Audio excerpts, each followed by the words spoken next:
Good morning my dear students, आप सभी को मेरे YouTube चैनल पे हार्दिक स्वागत है।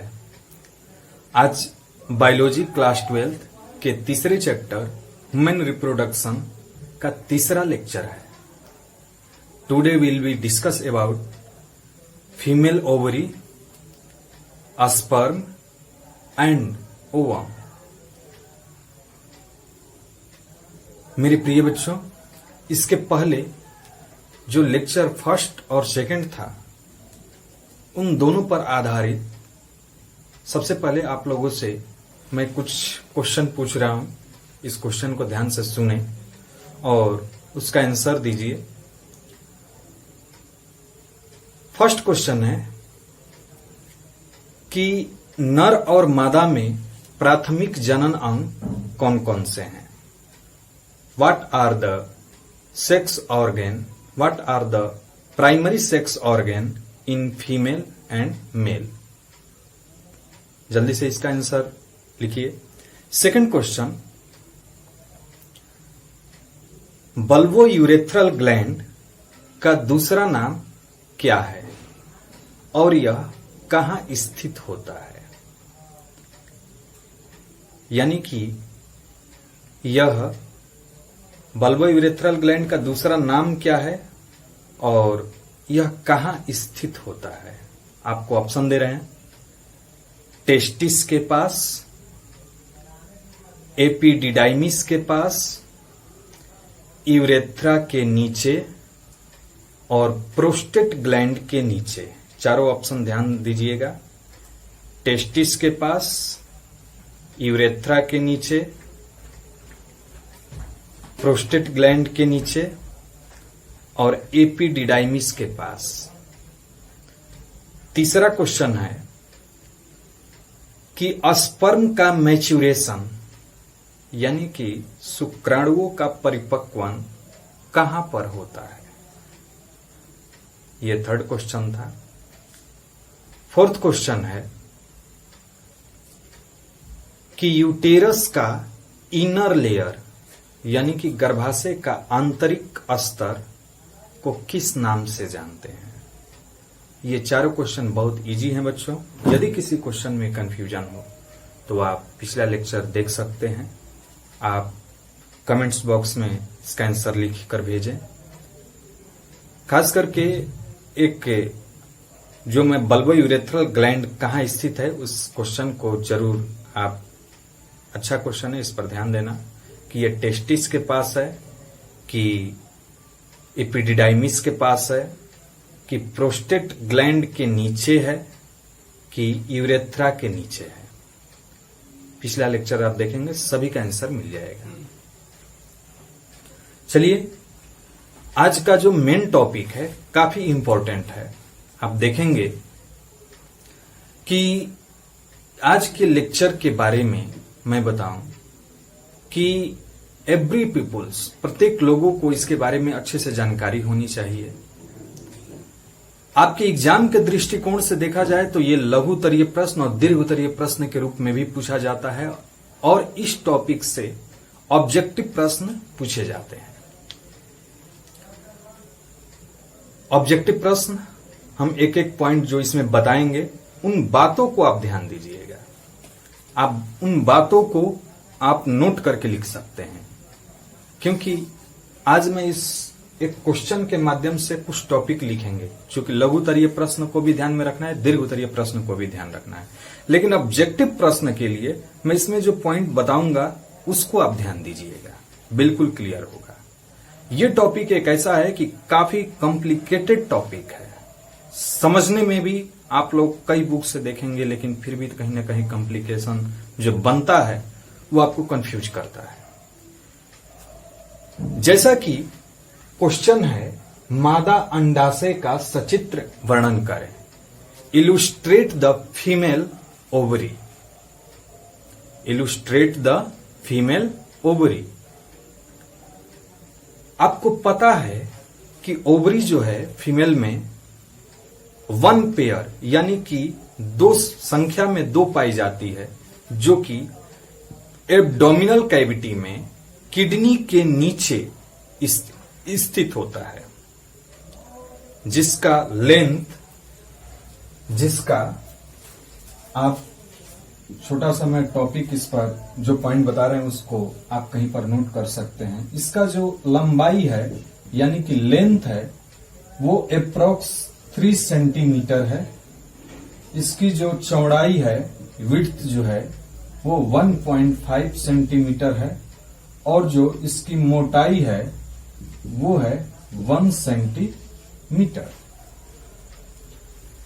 ये जो किडनी के नीचे ओवरी स्थित है, ये इसकी संरचना लगभग अंडाकार जैसा होता है, ओवल टाइप में होता है, जो कि मीसोवेरियम नामक एक झिल्ली के द्वारा ये यूटेरस से भी कनेक्ट रहता है। किसके द्वारा कनेक्ट रहता है?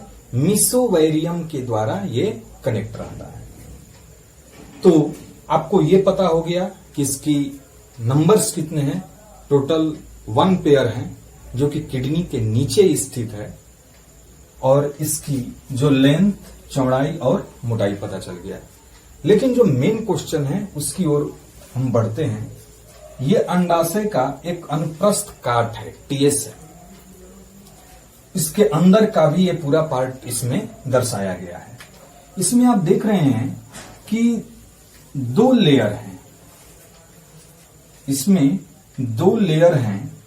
इसका जो बाहरी लेयर है कनेक्टिव टिश्यू का बना होता है, जिसे हम ट्यूनिका एल्ब्यूजिनिया, आप देख रहे हैं कि पहला पॉइंट है अंडाशय के सबसे बाहरी परत संयोजी ऊतक यानी कनेक्टिव टिश्यू का बना होता है, जिसे हम कहते हैं ट्यूनिका एल्ब्यूजिनिया। Tunica albuginea. इसके अंदर जो परत होता है वो काफी इंपॉर्टेंट है, क्योंकि यही मेन रोल इसमें अदा करता है। ये जो इनर मेम्ब्रेन है इसका, ये है जनन स्तर यानी कि जर्मिनल इपिथेलियल। Germinal epithelium.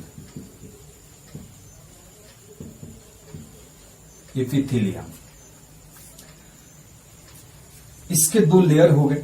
इसमें जो इस प्रकार की संरचना देख रहे हैं, इसमें बहुत सारे ब्लड वेसल्स इंटर किए होते हैं। ये है ब्लड वेसल्स। Blood vessels.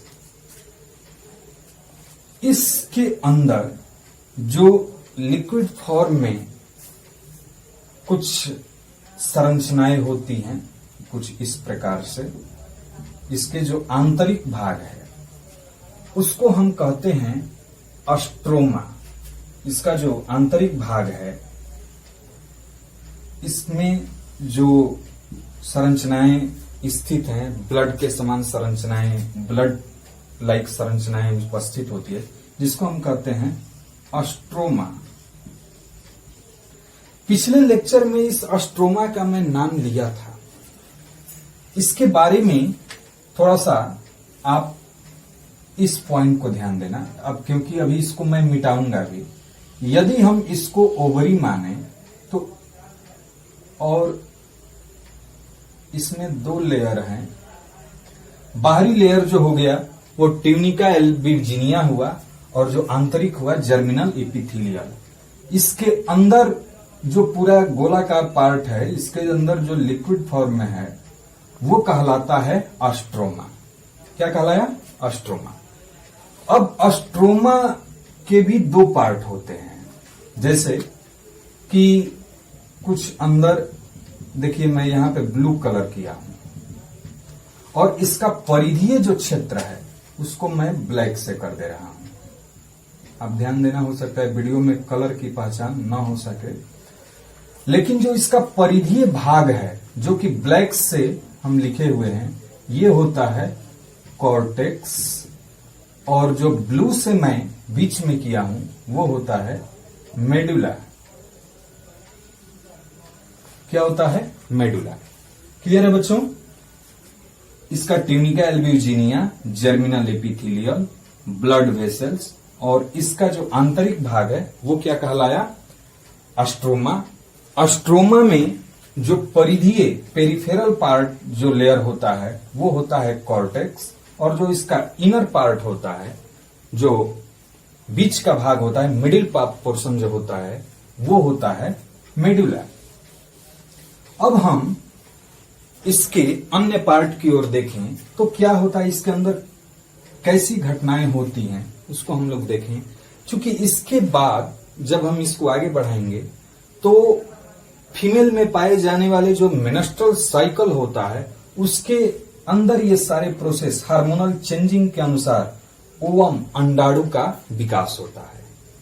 इससे पहले आप ये अच्छे से जान लें कि फीमेल में जो ओवम फॉलिकल के रूप में पहले विकसित होता है, और ये फॉलिकल भ्रूण का जब जो मादा शिशु होता है वह भी गर्भाशय में रहता है, तभी से लाखों फॉलिकल विकसित होते हैं, लेकिन वो कुछ स्टेप तक जाकर रुक जाते हैं।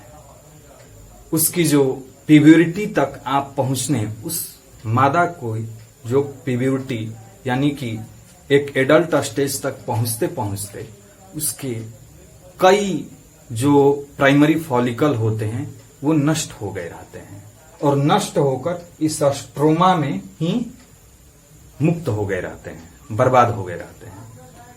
इस प्रकार पूरे जो फीमेल है अपने पूरे जीवन काल में जो ओवम मुक्त कर पाता है वो 400 मुक्त कर पाती है, वो होता है 400 से 450 अपने पूरे जीवन काल में। जो ओवम के रूप में मुक्त कर पाती है वो होता है 400 से 450, यानी कि 400 टू 450।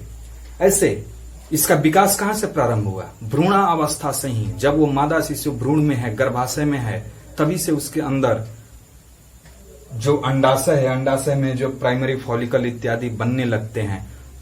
फॉलिकल क्या है उसके बारे में अभी हम लोग डिस्कस करेंगे। इस प्रकार से लाखों जो फॉलिकल बने वो अधिकांशतः नष्ट हो जाते हैं, और जो उपयोग जो पूर्णतः मैच्योर फेज में जो मुक्त होता है वो केवल 400 से 450 तक होता है। चलिए अब हम लोग थोड़ा सा इस स्टेज पर काफी बारीकी से इस पॉइंट को समझना है। यह स्ट्रोमा हो गया। अब क्या होता है?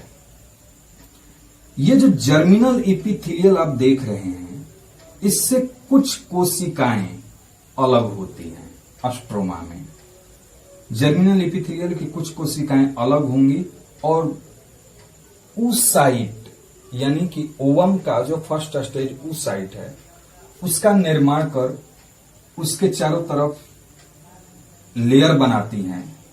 1 लेयर, 2 लेयर, 3 लेयर, इस रूप में फॉलिकल का विकास होता है। जो लेयर वाइज उस साइड बनता जाता है उसको हम फॉलिकल कहते हैं। आप बीच में देख रहे हैं एक बिंदुदार संरचना है, यहाँ पर थोड़ा सा बड़ा है, यहाँ पर और बड़ा है, आगे बढ़ता गया है, इसके बाहर लेयर बनते गए हैं।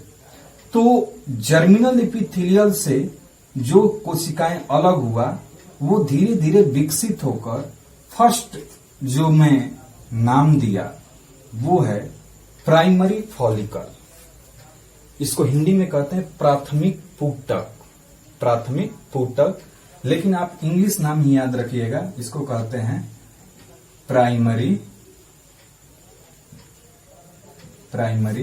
फॉलिकल। Primary follicle. इस प्राइमरी फॉलिकल में थोड़ा सा और विकास होता है, सेकेंडरी फॉलिकल बनता है, यानी द्वितीयक। थोड़ा सा जैसे और विकास होगा द्वितीयक पुटक बनेगा, यानी कि सेकेंडरी फॉलिकल बनेगा। सेकेंडरी फॉलिकल से और भी थोड़ा सा विकसित होगा तो तृतीयक पुटक, यानी कि प्राथमिक द्वितीयक को मैं लुप्त कर दिया हूं, डायरेक्ट मैं तृतीयक का बनाया हूं। यह है टर्शियरी फॉलिकल। प्राइमरी सेकेंडरी का फिगर नहीं है, टर्शियरी फॉलिकल। इसमें और इसमें एक खास अंतर है कि इसका जो ये भाग है, आप देखेंगे कि ये जो भाग है इसमें कुछ खाली स्थान विकसित हो गए हैं। ये वाला, ये जो संरचना, इसको हम क्या कहते हैं? Tertiary tertiary follicle. Tertiary follicle. इस टर्शियरी फॉलिकल में ये जो स्थान बने हुए हैं, खाली स्थान, ये इसमें एक विशेष प्रकार का क्षेत्र बन जाता है जिसको हम कहते हैं एंट्रम। ये नाम याद रखिएगा, एंट्रम। एंट्रम यानी कि आपसे एक ऑब्जेक्टिव प्रश्न बन सकता है कि एंट्रम पहली बार किसमें विकसित होता है, किसमें पाया जाता है? तो किसमें पाया जाता है? टर्शियरी फॉलिकल में पाया जाता है। आपको फिर से एक बार इस बात को ध्यान रखें कि ये जो बाहरी लेयर है वो है ट्यूनिका एल्ब्यूजिनिया, इसके नीचे जो लेयर है जर्मिनल एपिथेलियल, और इसी से जो कोशिका अलग हुआ है वो प्राइमरी फॉलिकल बना है, प्राथमिक पुटक, उसके बाद सेकेंडरी पुटक। और जब सेकेंडरी पुटक में ही एंट्रम बन जाता है तो वो स्टेज कहलाता है टर्शियरी फॉलिकल। क्या कहलाता है? Tertiary follicle. अब यहां पर ध्यान दें, जब टर्शियरी फॉलिकल में एंट्रम बनने के कारण ये जो इसमें जो एक उस साइड दिख रहा है वो एक किनारे पर आ जाता है। आप देख रहे हैं कि ये अब बीच में ना होकर बिल्कुल किनारे पर आ गया, और ये संरचना अब कहलाता है ग्रैफियन फॉलिकल, जो कि काफी इंपॉर्टेंट है। एफएसएच, जब फर्स्ट ईयर में आप लोग देख रहे थे, जब हार्मोन के बारे में पढ़े थे, तो FSH follicle stimulating hormone, follicle वहां पर क्या था? तो यही अंडाशय के अंदर बनने वाला फॉलिकल था। इसको कहते हैं ग्रैफियन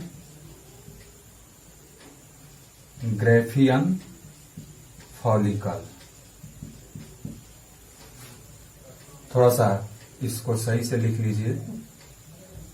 इसको कहते हैं, स्पेस कम है इसलिए ग्रैफियन फॉलिकल, इसको कहते हैं ग्रैफियन फॉलिकल। ग्रैफियन फॉलिकल में ये जो उस साइट बन रहा है वो डायरेक्ट एकदम उसके निचले भाग पर आ जाता है, और यही ग्रैफियन फॉलिकल से एक छोर पर, एक पार्ट पर उस साइट आने के कारण ये एक तरफ थोड़ा सा भारी हो जाता है, इसमें वेट आ जाता है, और वो अंडाशय के किसी एकदम सतह पर पहुंच जाता है। और जैसे ही सतह पर पहुंचता है ये मुक्त करता है ओवम। ये क्या है? ओवम, अंडाणु, OVUM, ओवम मुक्त करता है। और ये भी ग्रैफियन फॉलिकल ही है। ये सिर्फ ये दर्शाया गया है कि ये ग्रैफियन फॉलिकल में बदलने के बाद ये ओवरी के सतह पर पहुंच जाता है, सरफेस पर पहुंच जाता है, और ये ओवम को मुक्त करता है। और इस प्रोसेस को कहते हैं ओवुलेशन।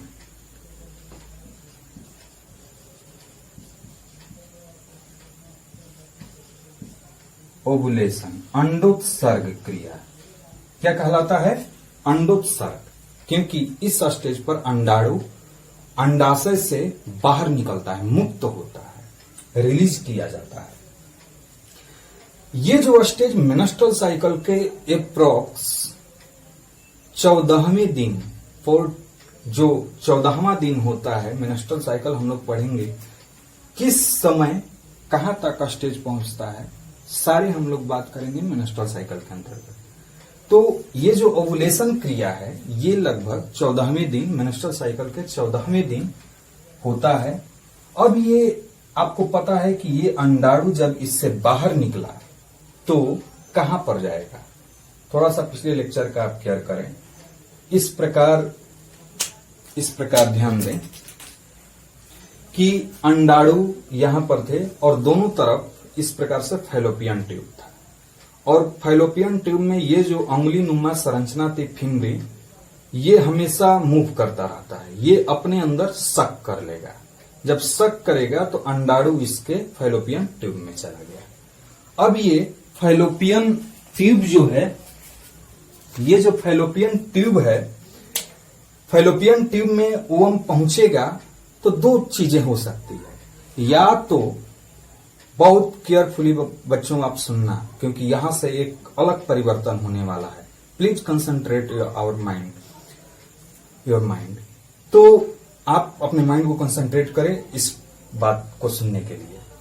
जैसे ही ओवम रिलीज हुआ, वो फाइलोपियन ट्यूब से सक कर लिया, अपने अंदर ले लिया। अब यहां से दो क्रियाएं हो सकती हैं। या तो वो फाइलोपियन ट्यूब में शुक्राणु स्पर्म पहुंचकर उसे फर्टिलाइज कर सकता है, या वो ओवम एक मेंस्ट्रुअल साइकिल के दौरान अपना पूरा प्रोसेस करेगा और अंततः वह नष्ट हो सकता है। दोनों में एक अलग क्रियाएं होती हैं, उसी को हमें समझना है। यदि ये ग्रेफियन फॉलिकल से ओवम मुक्त हुआ, तो मुक्त होने के बाद ये जो ग्रेफियन फॉलिकल है एक येलो कलर का, पीले रंग के एक संरचना में बदल जाता है, जिसे हम कहते हैं कार्पस ल्यूटियम। क्या कहते हैं? Corpus luteum. Corpus luteum. Corpus luteum, sorry,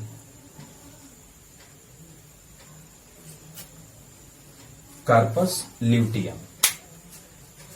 ये ग्रेफियन फॉलिकल से जब ओवम रिलीज हो जाता है तो ये ग्रेफियन फॉलिकल किस में बदल गया? कार्पस ल्यूटियम में। ये अब एक इंडोक्राइन ग्लैंड की भांति कार्य करेगा, यानी अंतःस्त्रावी ग्रंथि की भांति कार्य करेगा, और इससे एक विशेष प्रकार के हार्मोन का स्त्रावण होता है। वो विशेष प्रकार के हार्मोन जो होता है वो होता है प्रोजेस्टेरॉन। प्रोजेस्टेरॉन काफी अब इंपॉर्टेंट पार्ट हम लोग देख रहे हैं बच्चों, यहीं से आपके सभी ऑब्जेक्टिव प्रश्न बनते हैं। ये प्रोजेस्टेरॉन क्या करेगा, इसका वर्क क्या है, कार्य क्या है? ये प्रोजेस्टेरॉन हार्मोन के प्रभाव से जो यूटेरस का इनर लेयर इंडोमेट्रियम है, वो उसकी मोटाई बढ़ने लगती है, काफी मोटा हो जाता है। अब मैं आपको इसके पहले जस्ट बताया था कि जब ये ओवम रिलीज हुआ तो इसके साथ दो क्रियाएं हो सकती हैं, कि या तो ये स्पर्म से फर्टिलाइज हो जाए, तब क्या हो सकता है? आपको पता है कि यदि ये ओवम स्पर्म से, शुक्राणु से फर्टिलाइज हो जाए तो मेंस्ट्रुअल साइकिल जो है, एमसी जो है, वो रुक जाता है। ये साइकिल रुक जाता है। और यदि नहीं फर्टिलाइज होता है तो मेंस्ट्रुअल साइकिल अगला चक्र फिर स्टार्ट होता है। तो सबसे पहले यदि मैं बताऊं कि ये ओवम रिलीज हुआ और ये स्पर्म से फर्टिलाइज नहीं हुआ, तब क्या होगा? तो ये कार्पस ल्यूटियम जो है आगे एक और संरचना में बदल जाता है। किस स्थिति में? जब ये ओवम जो शुक्राणु है, स्पर्म है, उससे फर्टिलाइज नहीं होगा, तब की स्थिति में ये एक संरचना में बदल जाता है। कौन सी संरचना? जो कि नष्ट होने वाला संरचना है, और इसको हम कहते हैं कार्पस एल्बिकेंस। इसको कहते हैं कार्पस एल्बिकेंस।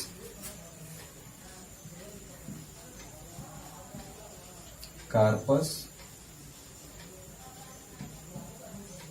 एल्बिकेंस किस स्थिति में बच्चों? मेन यही दो पॉइंट है। कार्पस एल्बिकेंस किस स्थिति में बना? कौन से सिचुएशन में कार्पस एल्बिकेंस बनेगा? जब ओवम किसी शुक्राणु से यानी कि स्पर्म से फर्टिलाइज नहीं होगा, तब ये कार्पस ल्यूटियम कार्पस एल्बिकेंस में बदल जाता है और प्रोजेस्टेरॉन हार्मोन का जो सिक्रीशन हो रहा था, स्त्रावण हो रहा था, वो स्त्रावण बंद हो जाता है और जैसे ही बंद होगा वो इंडोमेट्रियम वाल जो है, यूटेरस का जो आंतरिक परत है, वो गलने लगता है और जो मेंस्ट्रुअल साइकिल की शुरुआत है 5 डेज का, जिसमें ब्लीडिंग के द्वारा एंडोमेट्रियम जो लेयर है वो वेजाइना के रास्ते से बाहर निकल जाता है। अब दूसरा सिचुएशन, एक तो ये अभी सिचुएशन कब का है, जब ओवम जो है फर्टिलाइज नहीं हुआ। अब दूसरा सिचुएशन होता है कि यदि ये ओवम फर्टिलाइज हो गया, स्पर्म से फर्टिलाइज हो गया, तब क्या होगा, तब फर्टिलाइज की स्थिति में ये जो कार्पस ल्यूटियम है ज्यों का त्यों बना रहेगा, नष्ट नहीं होगा और प्रोजेस्टेरॉन हार्मोन का रिलीज करते रहेगा और इंडोमेट्रियम दीवार जो वाल है वो बना रहेगा, जिसमें कि इम्प्लांटेशन क्रिया होगी, वो भी हम लोग देखेंगे आगे के लेक्चर में। लेकिन यहां पर 3 पॉइंट समझना और इसको आप नोट भी कर लेना कि ओवम फर्टिलाइजेशन की स्थिति में कार्पस ल्यूटियम कार्पस एल्बिकेंस में बदल जाता है, जिससे कि प्रोजेस्टेरॉन हार्मोन का स्त्रावण बंद हो जाता है और मेंस्ट्रुअल साइकिल की शुरुआत फिर से होती है। ये तो पॉइंट बहुत ही इंपॉर्टेंट था। एक और बहुत ही इंपॉर्टेंट पॉइंट है, उसको भी ध्यान रखें।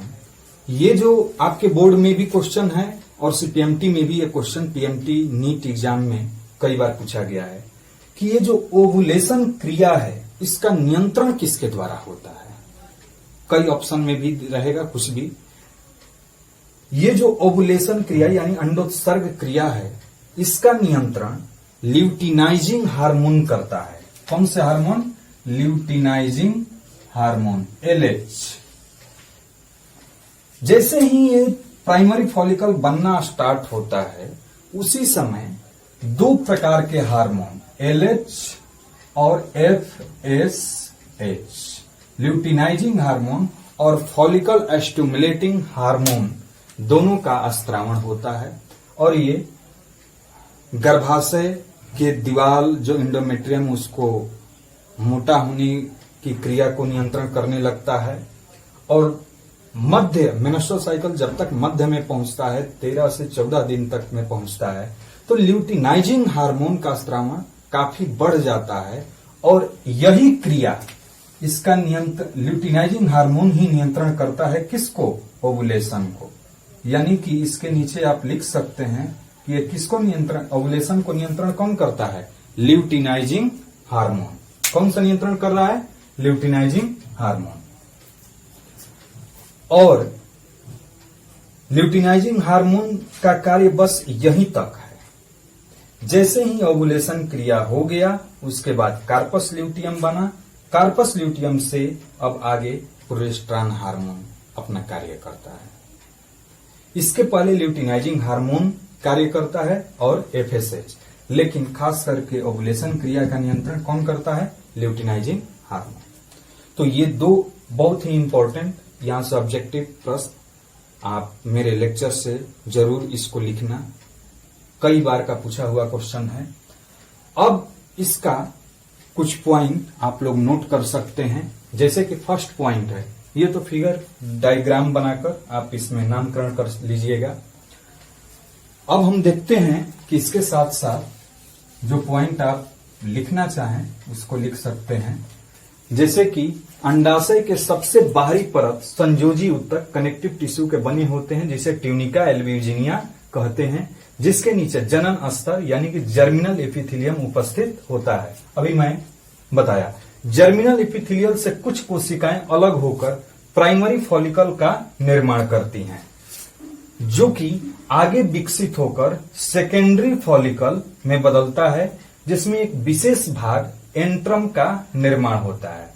अब यह एंट्रम युक्त टर्शियरी फॉलिकल कहलाता है। एंट्रम युक्त टर्शियरी फॉलिकल कहलाता है। प्रत्येक जो पॉइंट है आपका ऑब्जेक्टिव प्रश्न है। टर्शियरी फॉलिकल आगे विकसित होकर ग्रैफियम फॉलिकल में बदल जाता है, जो कि अंडाशय के सतह पर पहुंचकर ओवम को मुक्त करता है, जिसे ओवुलेशन कहते हैं। ये पॉइंट नोट करने के बाद कुछ पॉइंट और भी हैं जिसे आप ऑब्जेक्टिव प्रश्न के लिए उसको ध्यान में रखिएगा। जैसे कि इसके आगे का point, ovulation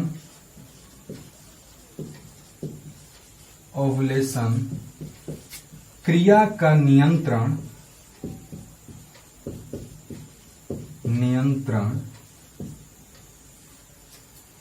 LH luteinizing hormone, ध्यान रखना, तब ल्यूटिनाइजिंग हार्मोन के द्वारा किया जाता है।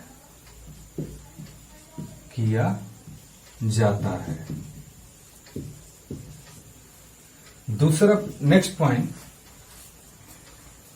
ओवुलेशन के पश्चात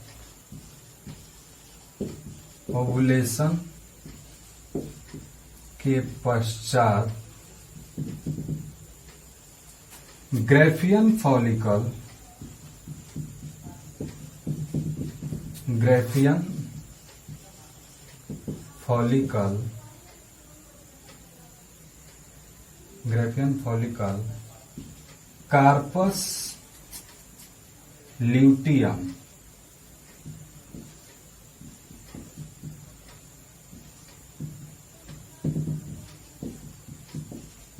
कार्पस ल्यूटियम में बदल जाता है, जिससे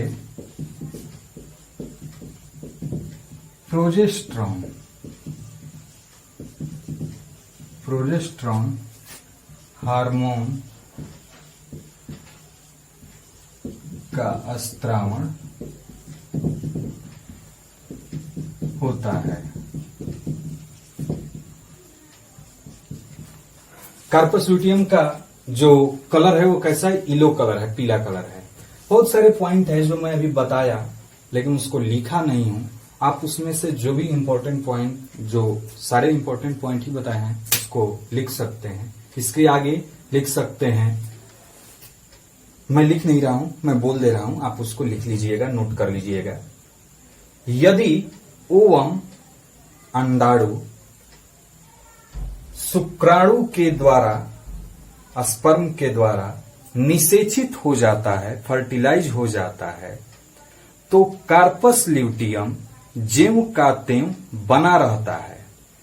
परंतु जब अंडाणु शुक्राणु के द्वारा निषेचित नहीं होता है, तो वह कार्पस एल्बिकेंस में बदल जाता है और प्रोजेस्टेरॉन हार्मोन का स्त्रावण बंद हो जाता है।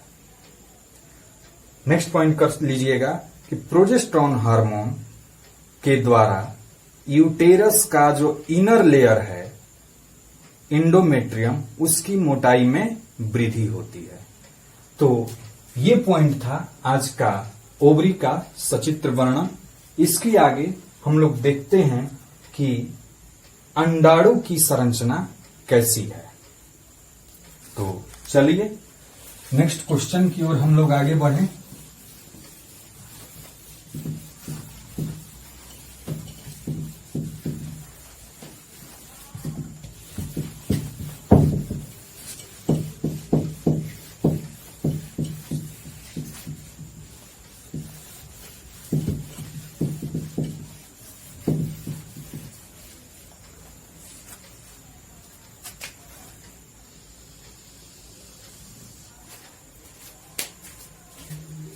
जैसा कि अभी हम लोग फर्स्ट क्वेश्चन देखे कि इलुस्ट्रेट द फीमेल ओवरी।